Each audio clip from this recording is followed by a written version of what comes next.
Bienvenidos a 360 grados, una visión global de la noticia, un espacio para debatir sobre todo lo que sucede en Colombia y en el mundo. Hoy arrancaremos 360 debatiendo sobre la primera gira internacional del presidente venezolano Nicolás Maduro, donde clamó por convenios para alimentos y energía. Argentina, Uruguay y Brasil fueron los países visitados por Maduro, socios en el Mercosur, con los cuales pactó multimillonarios pactos para asegurarse reservas de alimentos y para enfrentar, por supuesto, la escasez que sufre Venezuela. ¿Qué hizo Nicolás Maduro en su primera gira? Lo debatiremos con sus invitados esta noche en 360. Y también hablaremos de un caso que aterra al mundo entero. La liberación de 3 mujeres que permanecieron secuestradas más de una década por Ariel Castro. Michelle Knight, Amanda Berry y Gina de Jesús fueron descubiertas el lunes cuando Amanda logró escapar y pedir ayuda a un vecino. Ellas durante 11 años fueron sometidas a violaciones, abortos y otros abusos físicos. ¿Qué ocurrió en Cleveland y por qué la policía nunca investigó a pesar de denuncias hechas en el pasado? También lo debatiremos esta noche aquí en 360. Y nuestro último tema, del cual hablaremos, es la condena de 80 años de prisión impuesta al ex dictador guatemalteco Efraín Ríos Montt. Ríos Montt, de 86 años, fue condenado el día de hoy a 50 años de prisión por genocidio y a 30 años por otros crímenes de lesa humanidad. Esto lo convierte, por supuesto, en el primer líder latinoamericano y uno de los pocos del mundo en ser condenado por este crimen. ¿Qué precedente marca esta condena cuando en otros países del continente se está hablando de justicia transicional para crímenes de lesa humanidad? Tema de debate, y no se muevan, y ya en segundos le doy la bienvenida a nuestros invitados.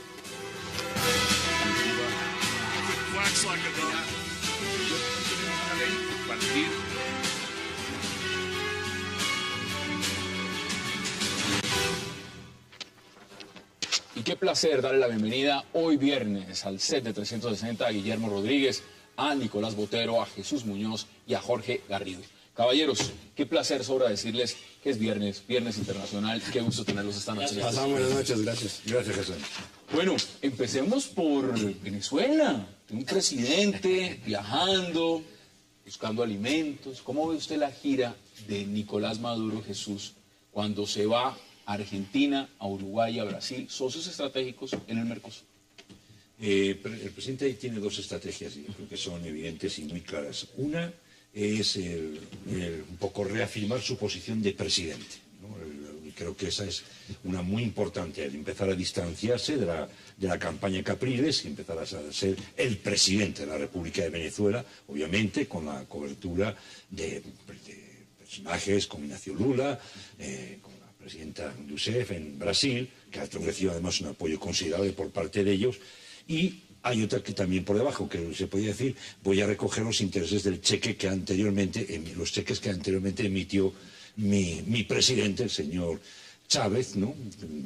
Cheques corrieron importantes en ayudas económicas de petróleo a esos países. Ahora está recogiendo sus intereses en forma posiblemente de alimentos. Y yo creo sí, que se también imaginaba uno, y se los pregunto también, Jorge, bienvenido, que Venezuela es claro, es conocido el tema del desabastecimiento. Pero que un presidente con las mayores reservas petroleras del mundo, con 944.000 kilómetros cuadrados de territorio y una llanura muy verde y muy grande, no tenga leche, no tenga carne, no tenga huevos, no haya harina pan, no haya lo que llaman caraota, frijol negro, y al señor le toque irse a Brasil, a Argentina, a decir, hombre, ¿será que me ayudan con la comida?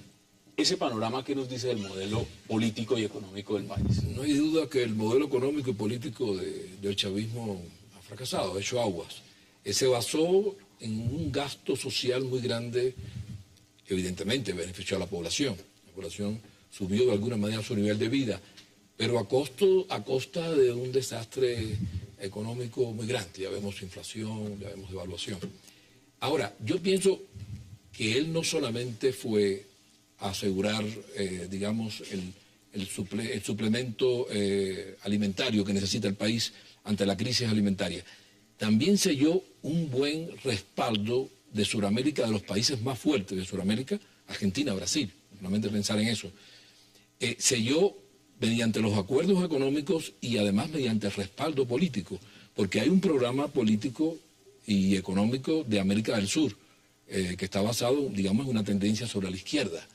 Y en ese sentido, Maduro pudo volver otra vez a engancharse en ese gran conciliábulo que hay, que marcó Chávez, por supuesto.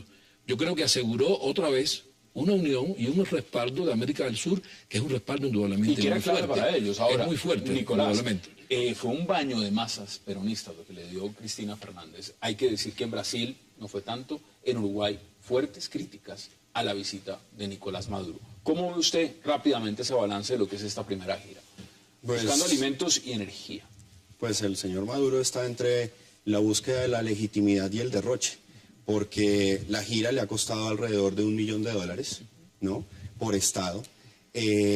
La visita a Argentina es una visita en donde ya sabemos del desabastecimiento que sufre Venezuela, pero Argentina no se queda atrás con una crisis económica que va a pasos agigantados, ¿no? El ministro de Economía no sabe no puede hablar de inflación, no sabe en cuánto está su inflación en este momento, los niveles de desempleo aumentan permanentemente y recuerdo bastante la crisis de los 90 que está próxima a llegar quizás a Argentina también. Entonces, el panorama que encontramos es una visita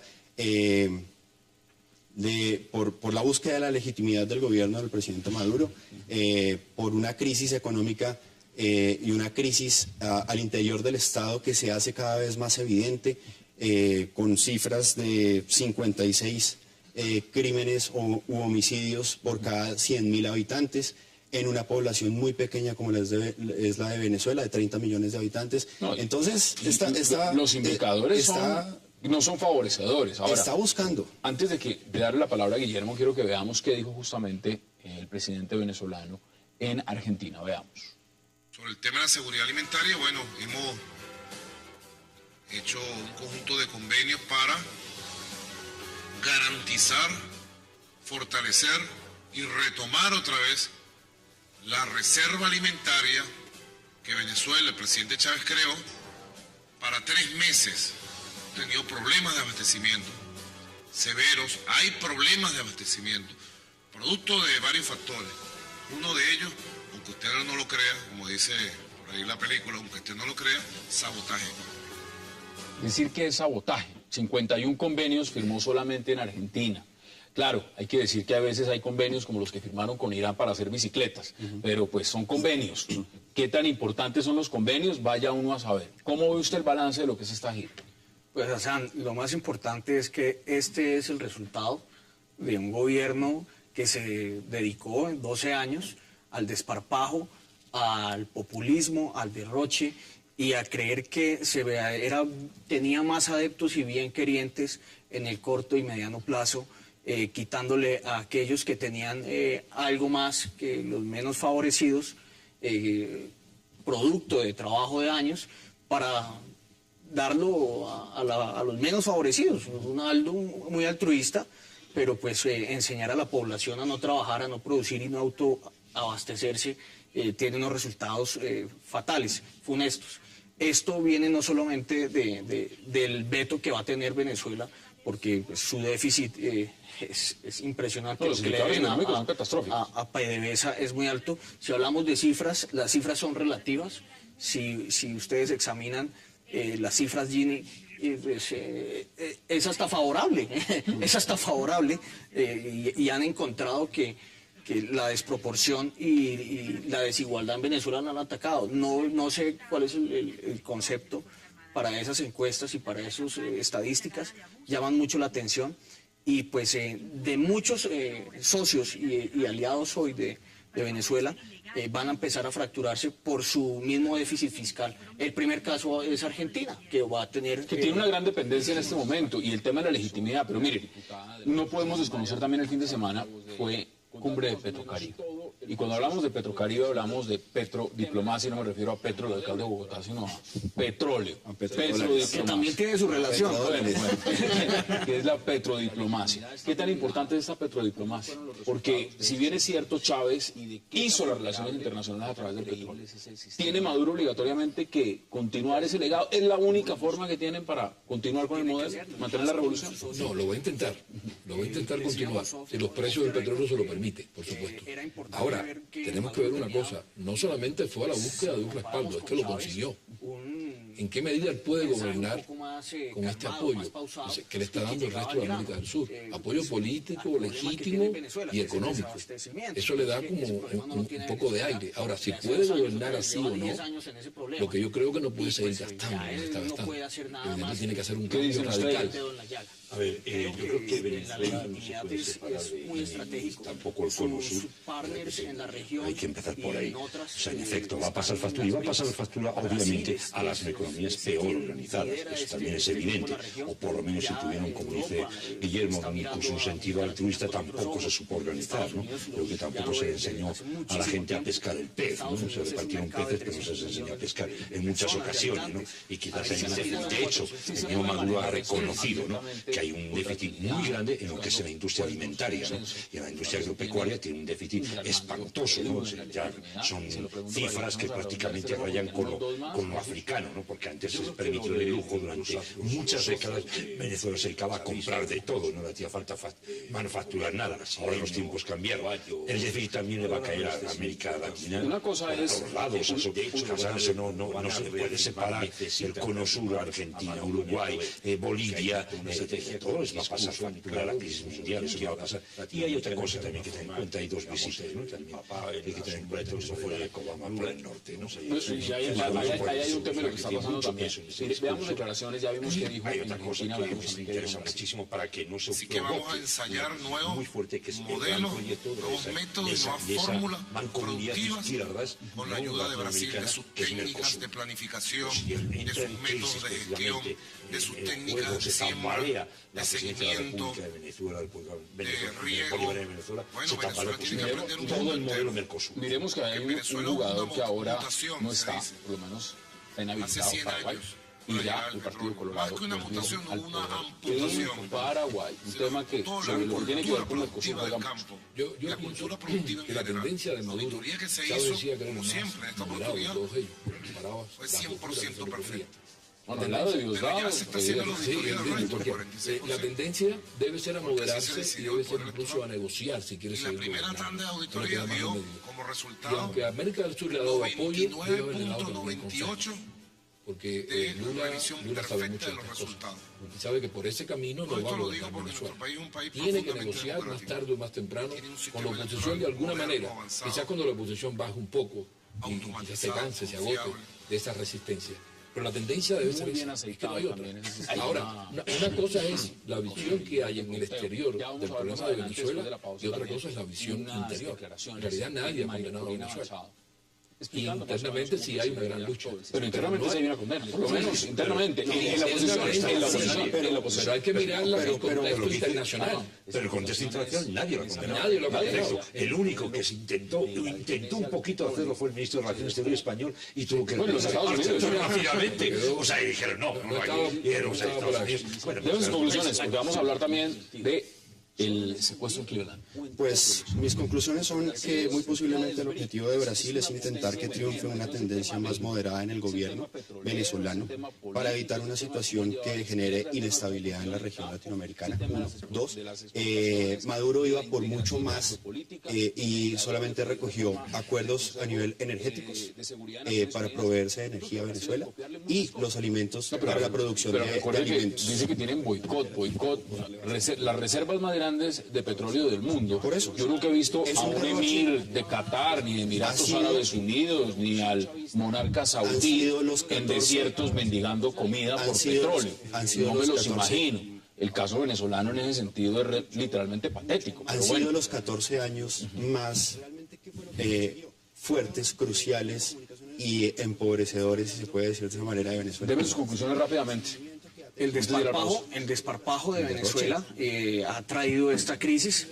Y pues Venezuela, el régimen de Maduro, que es totalmente ilegítimo, que ningún gobierno de la región se pronunció en contra de él, que vino María Corina Machado a Colombia y nadie dejó que hablara en el Congreso, uno de sus, quien lo hacerse, no fue Roy Barreras, pues pienso que ese régimen de Venezuela tiene sus días contados. Yo creo que a Maduro se le está madurando cada día más ese hilo por donde se va a romper esto. Bien, vamos a la pausa y al regreso hablaremos de la Casa del Horror en Cleveland, un secuestro de más de una década que no solo ha conmocionado a los Estados Unidos, sino al mundo entero. Ya regresamos.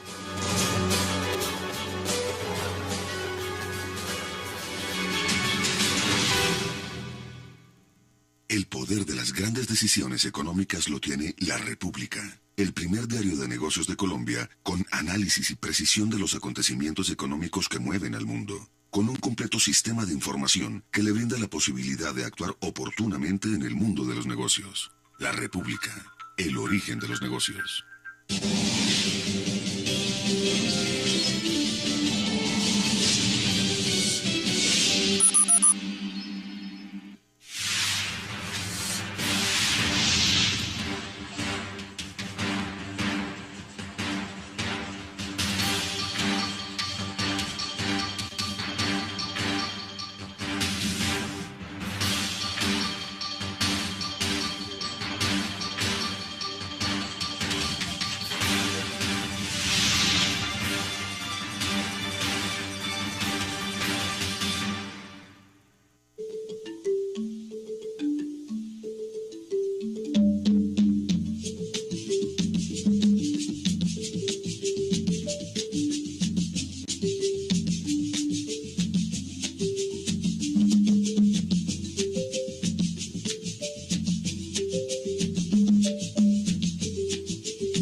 Regresamos con 360 grados.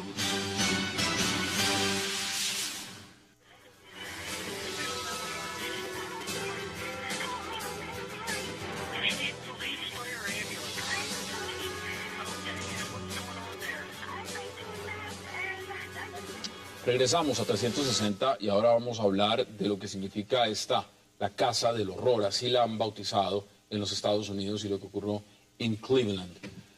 ¿Cómo lo ve usted, Jesús? Esto es macabro.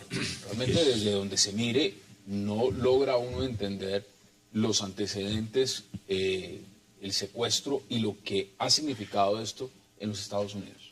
¿Cómo es posible que uno, posiblemente uno de los aparatos policiales más perfectos del mundo, puede tener fallas de semejante calibre? Eso es lo que a uno le asombra. O sea, yo creo que la policía norteamericana, los burós de inteligencia norteamericanos se lo tienen que pensar y replantear muchísimas cosas. No es posible que tres ciudadanas en un mismo lugar, en un mismo sitio, 10 años ocultas. En un barrio tan pequeño, en un barrio además popular, tan poblado, sí. Y además de latinos, que hablamos lo que haga falta. Sí. Y con antecedentes de denuncias, de cosas que le debieron prestar atención. ¿Cómo lo ve usted? Porque mucho se ha hablado y se ha especulado es de los Estados Unidos fijando su atención en el tema de seguridad externa, pero no en lo interno, no en los temas internos. ¿Cómo ve usted este caso? Estoy de acuerdo con Jesús. Hay una vulnerabilidad al interior de la seguridad de los Estados Unidos desde el punto de vista de la policía, lo que tiene que hacer realmente la parte de policía, el combate ciudadano, si se puede llamar de esa manera, la protección civil a la población. Máxime cuando se tenían declaraciones de la esposa, de la compañera sentimental de este hombre por maltrato intrafamiliar, las violaciones repetidas de ese maltrato intrafamiliar. Abortos, secuestro, todo lo que ocurrió dentro de esta casa, sencillamente uno lo ve y entiende por qué la Fiscalía de Ohio planea presentar cargos por asesinato agravado y pedir la pena capital. Es decir, aquí al señor Ariel Castro va la Fiscalía con todo lo que tiene. Jorge, ¿cómo viste este caso? No, es interesantísimo. Yo creo que los servicios de seguridad norteamericanos han estado muy concentrados en la lucha contra el terrorismo y han sido relativamente eficaces, aunque la bomba de Boston lo sacó de quicio. Pero demuestra además sí que hay grandes falencias en la vigilancia. ¿Cómo es posible que en un lugar tan poblado, me parece inaudito, 10 años, 11 años, ¿no? Se confunde la ficción y la realidad, parece un material de eso, de una película, de un episodio, ¿no? ¿Cómo es posible que pasen esas cosas? Sí. Aquí internamente me recuerdan uno de los temas de la llamada, y es que cuando hacen la llamada, hicieron la llamada y dicen, soy yo, fui secuestrada hace tanto tiempo, le dicen, en un momento le enviaremos a alguien. Es decir, cuando uno ve ese sistema de asistencia, uno se pregunta muchas cosas. Ahora, en el marco de lo que esto puede significar, también han dicho, el señor es latino, migrante latino. Y eso, lo que significa en este momento, una reforma migratoria, donde la gran mayoría de los que necesitan esa reforma migratoria son latinos. También es una llaga que inmediatamente aprovechan otros y parecería absurdo. Los más radicales, lo están haciendo. Los más radicales ahorita, Hassan, en contra de la migración latina, van a ser reales opositores a ultranza de todas las prerrogativas que Barack Obama había manifestado en campaña. Y se van a acoger y su argumento va a ser lo que pasó en Ohio. Ahora, pues, es totalmente espeluznante lo que sucedió. Es de un cinematográfico de terror y pues no demora, yo creo que hasta hacer película esto. Creo que me atrevo a decir que es el caso más grave, por decirlo, de violencia urbana en Estados Unidos en los últimos 20 años. Ya había habido un caso, un antecedente hace 25 o 30 años con 2 jóvenes, pero este es en los últimos 20 el más grave, demasiado grave porque ellas vivían ahí, se criaron en ese barrio. Es absurdo. El caso de abortos provocados inmediatamente, dejándolas sin comer durante 2 semanas para provocarles 1, 2, 3 abortos. Esto lo que demuestra es lo más macabro que se puede imaginar de la conducta humana. Jesús, vamos a concluir este tema porque quiero hablar del Ríos Montt. El Ríos Montt es un tema que acaba de salir, está caliente, es lo último que significa altas condenas por genocidio y crímenes de lesa humanidad en Guatemala y por supuesto en el mundo, las repercusiones. Deme las conclusiones sobre el tema de Cleveland. El tema de Cleveland pone de manifiesto algo grave que está pasando en la sociedad norteamericana. Primero, una crisis importante, incluso los comportamientos, ¿no? Cuando se producen semejantes depredadores, ¿no? También los hay en Austria, por cierto, no podemos olvidarlo, ¿no? Eso por una parte. Y por otra parte es que creo que la sociedad norteamericana, es decir, vamos a condenarlo inmediatamente a muerte, al tipo no lo leí, pasamos a la guillotina y hasta aquí llegó el problema. Eso es una falsedad. El tipo en el 2009 se pidió ayuda, hay un relato que pidió ayuda y se declaró como un depredador sexual, como un tipo con un problema gigantesco, y no le hicieron ni caso. ¿Por qué las alarmas no se tuvieron en cuenta? Ahí es donde está el problema. Entonces, hay que empezar a ver quién ha controlado todas esas alarmas que nunca saltaron, quién fueron.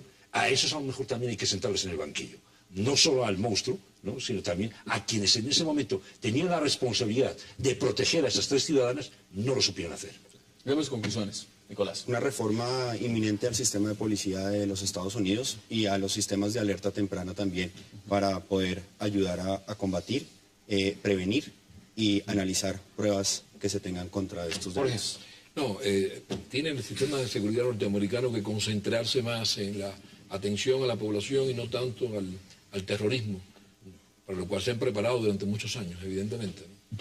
Pues, Hassan, yo no soy el más llamado para decir que tienen que hacer los servicios de seguridad de los Estados Unidos. He estudiado en universidades temas de seguridad nacional allá y creo que uno no puede hacer ese tipo de comentarios, pero yo creo que el parangón para traerlo a nuestra realidad y a nuestra sociedad es que una sociedad de 300 millones de habitantes se consterna cuando hay un violador, cuando existe un criminal que afecte la dignidad humana y los derechos humanos y se paraliza una sociedad. No pasa nada. Aquí el tema de las desapariciones y de los secuestros, las cifras son impresionantes en los Estados Unidos. En efecto, las desapariciones son 800.000 secuestrados por año, según el FBI. 800.000. 800.000. Según el FBI, el último dato que daba era que cada 40 segundos se está secuestrando a un niño o una niña. En los Estados Unidos. En los Estados Unidos. Imagínese usted lo que eso significa y el reto que puede significar en un país, usted lo dice, más de 300 millones de habitantes. Miren, vamos a hablar de Ríos Montt, porque el tema fundamental es entender, muchos se preguntan quién es Ríos Montt, por qué la importancia de esta condena de 80 años. Veamos extractos de esto. Fue hace cuestión de unos minutos, hace pocos 20, 25 minutos, la condena a Ríos Montt. Por tal delito se le impone la pena de 50 años de prisión inconmutables. Que el acusado José Efraín Ríos Montt es responsable como autor de los delitos contra los deberes de humanidad, cometidos en contra de la vida e integridad de los pobladores civiles de las aldeas y caseríos ubicados en Santa María Nevaj, San Juan Cotzal y San Gaspar Chajul. Por tal delito se le impone la pena de 30 años de prisión inconmutables. Las penas de prisión impuestas deberá cumplirlas el acusado en el centro penitenciario que determine el juez de ejecución correspondiente de conformidad con el artículo 69 del Código Penal. El señor Ríos Montt y quien fuera su jefe de inteligencia, estamos hablando en Guatemala, Mauricio Rodríguez, estaban acusados de ordenar la matanza de 1.771 indígenas de la etnia Ixil en diferentes operativos militares realizados por el ejército de Guatemala en la parte norte, en la provincia de Quiché, entre 1982 y 1983, durante el mandato de facto de este señor. Este antecedente, a estas personas no solo las asesinaron, a las mujeres las violaban, cometieron todo tipo de atrocidades contra los indígenas durante lo que fue la dictadura militar en Guatemala. Y este antecedente abrió una gran puerta en el tema de lo que es el genocidio y los crímenes de lesa humanidad en el mundo, porque son muy pocos los que son condenados, y la justicia guatemalteca no le tembló la mano a la hora de coger este militar y ponerle esta condena. 86 años el señor, 80 años de cárcel le acaban de imponer. ¿Cuáles son los antecedentes de su opinión, Jorge? No, lo de Ríos Montt es como una reliquia de la Guerra Fría. Es increíble que esto pasara delante del mundo. Cuando el mundo de Estados Unidos vigilaba otros procesos, digamos, independentistas o izquierdistas, esto pasaba delante de todos y no se tomaba partido en eso. Había otros procesos que fueron era intocable, era intocable, pero era increíble que todo eso pasara durante muchos años. Era una guerra civil cruenta, eran asesinatos masivos. ¿Y dónde estuvieron las protestas mundiales frente a esto? Hay otros casos también. El Salvador fue también otro caso. ¿Qué antecedente le deja a usted, Jesús, esta condena? A ver, esta condena hay una lectura. La primera, yo que desde aquí enviar una felicitación muy grande a Rigoberta Menchú. Fue una de las grandes luchadoras para que esto ocurriera. Ríos Montt era un hombre que incluso durante el juicio se estaba riendo, él estaba completamente seguro que él saldría completamente iniciado en este juicio. No ocurrió. Y dos, y algo muy importante, Guatemala y Europa. Europa, a través de la judicatura inglesa, exoneró al señor Pinochet y lo dejó regresar a Chile. Y la justicia guatemalteca ha dado una lección en pro de los derechos humanos y en pro del respeto de la vida y de las etnias. En eso yo creo que la justicia inglesa tiene mucho que pensar. No solamente entonces la justicia del continente, la justicia. Y la justicia en general. ¿Qué dice usted? Yo creo, Hassan, que es muy importante que no haya antecedente en la región de este tipo de delitos. Su delito principal y por el cual fue condenado fue genocidio. Fue 30 años de guerra civil en Guatemala. Fue un bárbaro. Y creo que marca una perspectiva y un paradigma muy claro para la región, que no se puede dar impunidad a quien cometa delitos de lesa humanidad y genocidio.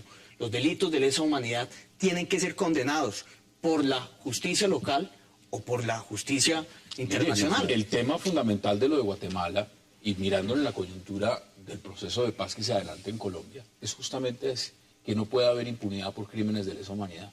Porque si hay impunidad por crímenes de lesa humanidad, a quienes cometen crímenes de lesa humanidad, no hay reconciliación. Mire lo que está pasando ahí. Justamente tuvieron que esperar hasta ahora para llevar a este señor y condenarlo, porque la impunidad no se puede permitir en estos casos. ¿Cuál es el antecedente?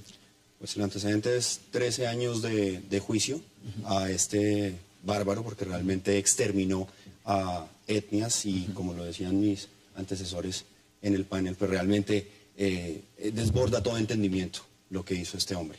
Y creo que sí, marca una parada bien interesante para la región, después de que se le voló Pinochet a la comunidad internacional, y pues marca un precedente también para lo que viene en la región, ¿no? Bien interesante después de todos los procesos de dictadura acá hay un gran debate. en América Latina acá hay y un gran debate. Centroamérica. Mire, muchos de esos militares, porque este no fue el único, muchos de esos militares murieron.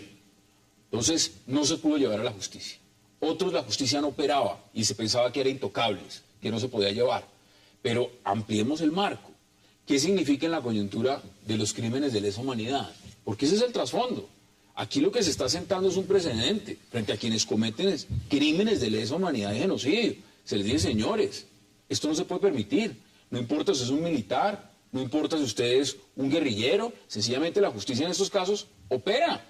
Aquí en Colombia se está diciendo que quienes cometen crímenes de lesa humanidad nos vamos a justicia transicional y que la cárcel no es alternativa y que de pronto existen otros mecanismos como la reparación.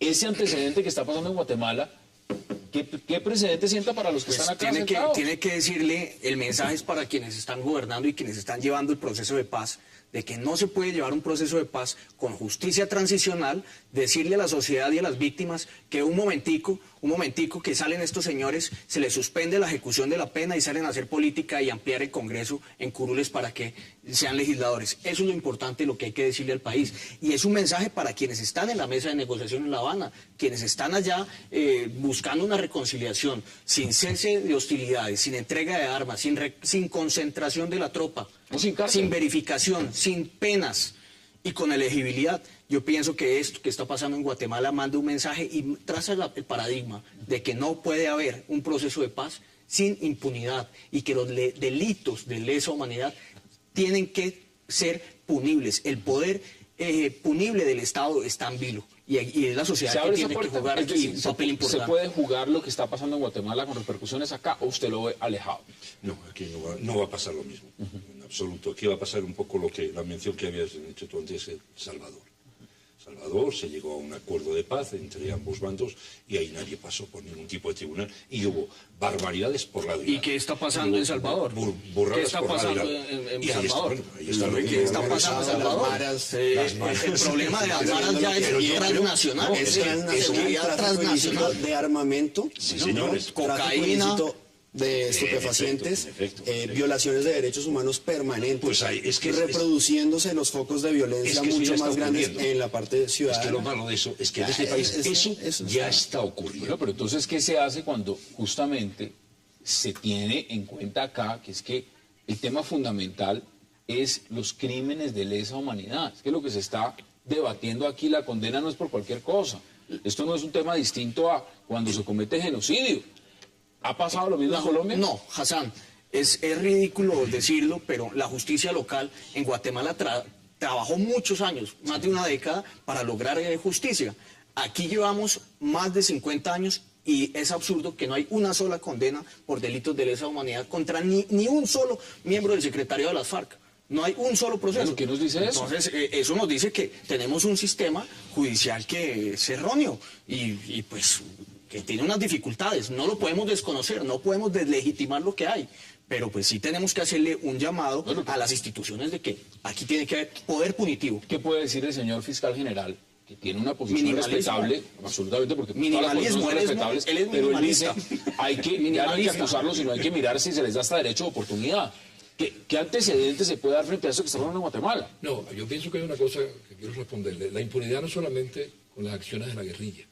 Aquí hay impunidad con otro tipo de acciones. Militares. ¿Y dónde están los falsos positivos?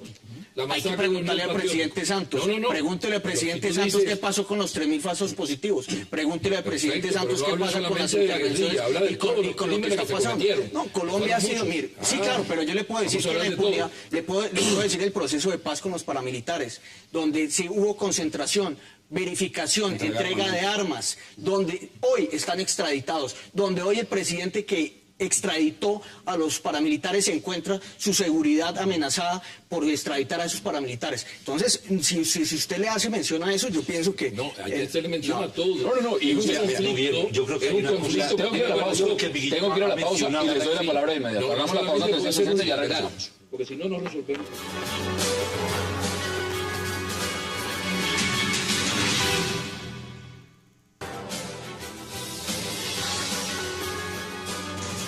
Regresamos a 360, por supuesto, analizando y debatiendo lo que ha sido esta histórica condena a Ríos Montt en Guatemala. 50 años de prisión por genocidio, 30 años por crímenes de lesa humanidad. Usted ponía algo sobre el tapete muy importante, Jorge, y es que esto es un militar. Y cuando se habla de condenas y crímenes de lesa humanidad, esto les involucra a todos. Aquí no hay excepciones. El que cometa esto desde las fuerzas militares o desde el paramilitarismo, desde la guerrilla, son todos igual. O sea, la ley frente a eso no debe tener ninguna ambigüedad. Pero si esto se empieza a tomar con flexibilidad, entonces hay impunidad. Y si se habla de impunidad, se puede hablar de reconciliación, se puede hablar de paz, se puede hablar de todas esas cosas que hablan muchos tan bonitas. El asunto es que si se quiere buscar la paz, hay que hacer algún tipo de negociación. Porque la guerrilla no está derrotada. Los Wagner no están derrotados.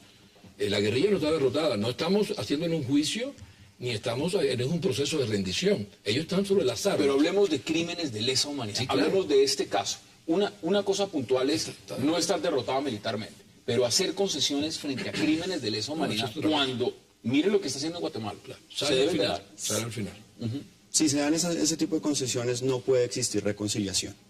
¿Y por qué no puede existir una reconciliación? Porque la reconciliación es un hecho por lograr, pero es un hecho por lograr, una meta por conseguir, pero de toda la población, de todos los que realmente quieren, de una u otra forma, que no exista impunidad en todo el proceso que se viene surtiendo, primero. Segundo, no puede ser un proceso rápido, tiene que ser un proceso en donde realmente se llegue a la investigación profunda de todos los tipos de crímenes que se han logrado. Ahí también hay una justaposición de eso. Les voy a comentar lo siguiente. Tardaría más de 2 siglos para la Fiscalía terminar todos los procesos por la cuerda procesal que existe para determinar que todos los delitos. Desde luego es muy difícil. ¿Usted sabe de la Fiscalía de Colombia? Sí. Bueno, aquí acuérdese que ponen falsos testigos en 5 minutos y eso lo resuelven rapidito. Y esta es la posición del fiscal, y el argumento del fiscal es este. Y por eso está diciendo que hay que llegar a un minimalismo punitivo, de que ya no podemos andar judicializando absolutamente todo, pero precisamente por esa política criminal del Estado, por esa permisividad del Estado con los criminales, es que hemos llegado a estos niveles. Yo creo también que tiene que haber acuerdo, verificación de los acuerdos, ¿sí? Claro. Y un plan a largo plazo. Esto no se puede arreglar en 6 meses. Pero yo les planteo lo siguiente, les hago una pregunta muy puntual, porque enfocado en lo que acaba de pasar en Guatemala, una cosa es discutir el tema agrario, otra cosa es discutir el tema de narcotráfico, y otra cosa es discutir la participación política. Pero vamos punto por punto. Esto es un tema puntual. La negociación. Esto es genocidio, esto es crímenes de lesa humanidad. Es así de simple. Frente a este tema, hablar de justicia transicional, hablar frente a ese tema como lo acaba de señalar la Corte en Guatemala, esto se va para la cárcel, señor. Esto se no puede llegar y decir que frente a crímenes de lesa humanidad, venga y nos lavamos las manos y sencillamente, pues, entregue usted armas o cuéntenos dónde están las fosas y nos vamos para la casa. ¿Ustedes les parece eso viable o cuál es el antecedente? Además, aquí hay un tema que hay que tener mucho cuidado en hablar. Estamos hablando de un aparato del Estado, que se fue contra su propia población. Eso es de la manera más brutal, además. Eso es peligrosísimo. Porque dices tú, Al-Qaeda lo acabamos y se acabó. Era un grupo terrorista, lo quitamos del medio y se acabó. Pero es muy diferente decir, es que Irán es un aparato del Estado que se fue contra no sé quién. Y otra cosa es coger, es decir, un aparato del Estado como fue Guatemala, ostentado por este señor, fue contra su propia población. Sí. A mí Colombia me recuerda un poco que debe hacer y tomar mucho ejemplo de lo que pasó en España. Una guerra civil organizada por un golpe de Estado que logra en 3 años la muerte de 1.200.000 españoles. 40 años de una dictadura brutal y sanguinaria. Cuando se acaba todo eso, hubo un momento en que se dijeron, o una de dos, Y está el propio Felipe González, socialista, un hombre que venía de la izquierda, que venía de las alas republicanas. O nos sentamos y nos ponemos todos a pasarnos la cuenta y nunca acabaremos y seríamos con otros 100 años más de guerras civiles. ¿Es lo que llamarían muchos tragarse los sapos? Y se los tragaron. ¿Se tragó los sapos Claro, Guatemala con Ríos Montt? ¿Se tragó ese sapo? No, pero Hassan, Hassan, es que te estoy hablando de algo dos momentos distinto. diferentes. Porque de alguna forma Ríos Montt lo que se le ha condenado también es a una forma de Estado, ha sido condenada a 80 años de prisión. Lo que pasa es que es muy distinto. es decir, diferente, los tipos son diferentes, Hassan.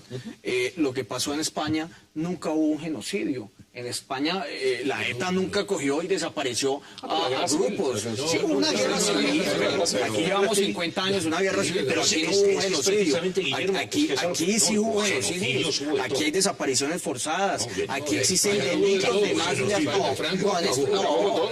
pero no se dio en esos términos. Hubo una guerra civil por el poder, hubo desde que el franquismo, y desde luego que hubo muchos muertos.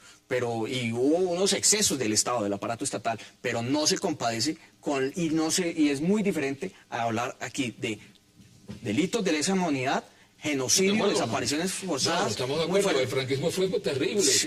Son dos cosas diferentes. Desde una perspectiva, son totalmente bárbaros. Se tuvo que negociar o no había, como dice Jesús, o no había paz en España. Iban a seguir en guerra. Pero no se puede negociar a la ligera, eso es claro. Y a lo que yo digo es, realmente, en la negociación, pues la reconciliación es una meta por lograr. El aparato del Estado, pues hay que jugar con lo que hay, pero realmente se tiene que fortalecer e investigar, así se demore lo que se tenga que demorar, ¿Cuántos militares más en este momento, por mencionar a los militares, porque Ríos Montt era un militar, en América Latina, después de ver esta condena pueden estarse preguntando, miércoles, esto abre una puerta, y la abre abiertamente en procesos que puedan venir, por ejemplo, contra mí, que hicieron exactamente lo mismo en otros países? ¿Usted ve que ahí hay un antecedente fuerte también? ¿Fuerzas militares? Sí, hay un antecedente fuerte, y la lección es que los crímenes tarde o temprano salen otra vez. Mira, que se esté levantando la tumba de Pablo Neruda, casi 40 años después, a ver si fue asesinado o murió de cáncer. Eso es increíble, ¿no? Como se están revisando todas las cosas. Conclusiones, Jesús.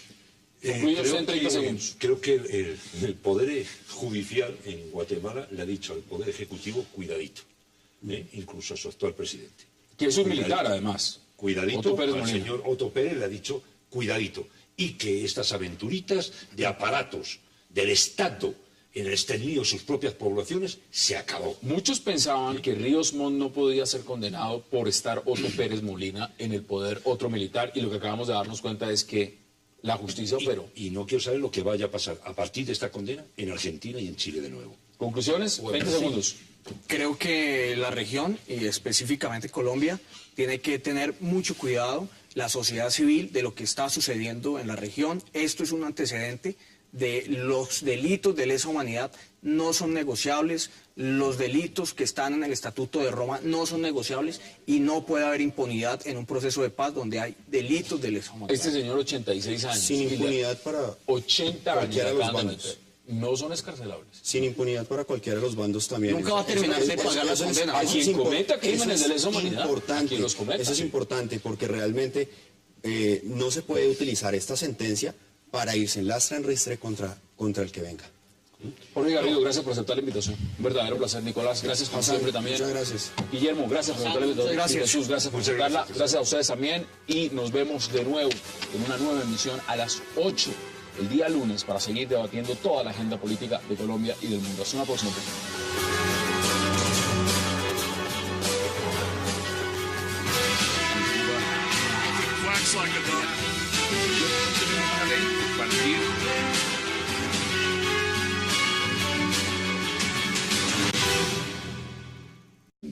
Cheques corrieron importantes en ayudas económicas de petróleo a esos países. Ahora está recogiendo sus intereses en forma posiblemente de alimentos. Y yo creo Sí que se también imaginaba uno, y se los pregunto también, Jorge, bienvenido, que Venezuela es conocido el tema del desabastecimiento.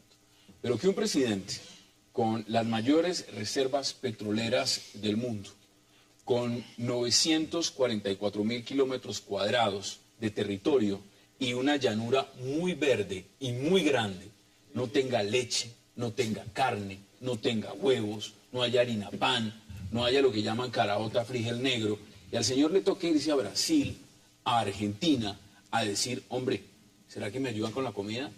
Ese panorama que nos dice del modelo político y económico del país. No hay duda que el modelo económico y político Del mundo en ser condenado por este crimen. ¿Qué precedente marca esta condena cuando en otros países del continente se está hablando de justicia transicional para crímenes de lesa humanidad? Tema de debate, y no se muevan, y ya en segundos le doy la bienvenida a nuestros invitados.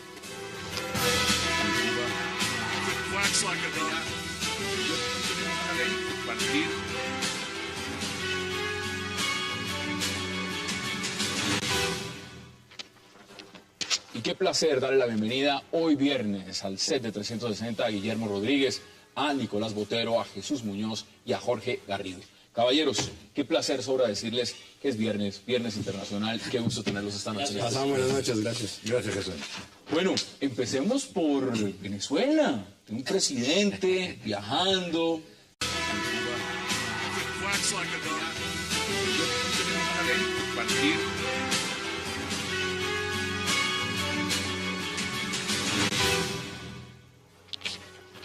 Bienvenidos a 360 grados, una visión global de la noticia, un espacio para debatir sobre todo lo que sucede en Colombia y en el mundo. Hoy arrancaremos 360 debatiendo sobre la primera gira internacional del presidente venezolano Nicolás Maduro, donde clamó por convenios para alimentos y energía. Argentina, Uruguay y Brasil fueron los países visitados por Maduro, socios en el Mercosur, con los cuales pactó multimillonarios pactos para asegurarse reservas de alimentos y para enfrentar, por supuesto, la escasez que sufre Venezuela. ¿Qué hizo Nicolás Maduro en su primera gira? Lo debatiremos con sus invitados esta noche en 360. Y también hablaremos de un caso que aterra al mundo entero. La liberación de 3 mujeres que permanecieron secuestradas más de una década por Ariel Castro. Michelle Knight, Amanda Berry y Gina de Jesús fueron descubiertas el lunes cuando Amanda logró escapar y pedir ayuda a un vecino. Ellas durante 11 años fueron sometidas a violaciones, abortos y otros abusos físicos. ¿Qué ocurrió en Cleveland y por qué la policía nunca investigó a pesar de denuncias hechas en el pasado? También lo debatiremos esta noche aquí en 360. Y nuestro último tema, del cual hablaremos, es la condena de 80 años de prisión impuesta al ex dictador guatemalteco Efraín Ríos Montt. Ríos Montt, de 86 años, fue condenado el día de hoy a 50 años de prisión por genocidio y a 30 años por otros crímenes de lesa humanidad. Esto lo convierte, por supuesto, en el primer líder latinoamericano y uno de los pocos buscando alimentos. ¿Cómo ve usted la gira de Nicolás Maduro, Jesús, cuando se va a Argentina, a Uruguay y a Brasil, socios estratégicos en el Mercosur? El presidente ahí tiene 2 estrategias, yo creo que son evidentes y muy claras. Una es un poco reafirmar su posición de presidente, ¿no? Creo que esa es una muy importante, el empezar a distanciarse de la campaña Capriles y empezar a ser el presidente de la República de Venezuela, obviamente con la cobertura de personajes como Ignacio Lula, con la presidenta Rousseff en Brasil, que ha ofrecido además un apoyo considerable por parte de ellos, y hay otra que también por debajo, que se podría decir, voy a recoger los intereses del cheque que anteriormente, los cheques que anteriormente emitió mi presidente, el señor Chávez, ¿no?